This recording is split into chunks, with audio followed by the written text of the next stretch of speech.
In this video, I'll show you how to use FaceTime. If this video helps you, please consider subscribing and giving the video a like so others can find it. Open the FaceTime app on your phone.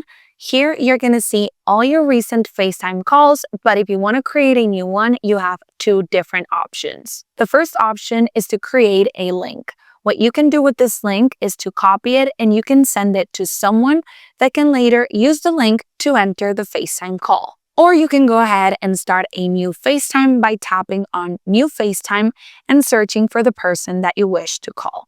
If they have FaceTime enabled, their contact will show up. So go ahead and search for the person that you wish to call. And here you will also have two options. You can call them, which will not enable the camera option, or you can use FaceTime to have the video camera as well. So once you pick your option, go ahead and tap on it.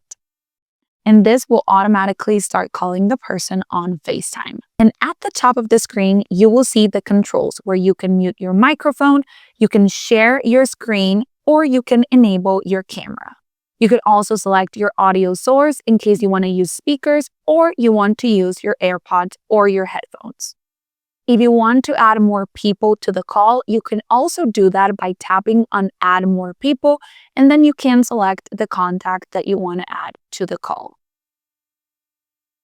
Once you're done with the call, go ahead and select the End button, and this will automatically finish your call. Hope that helps.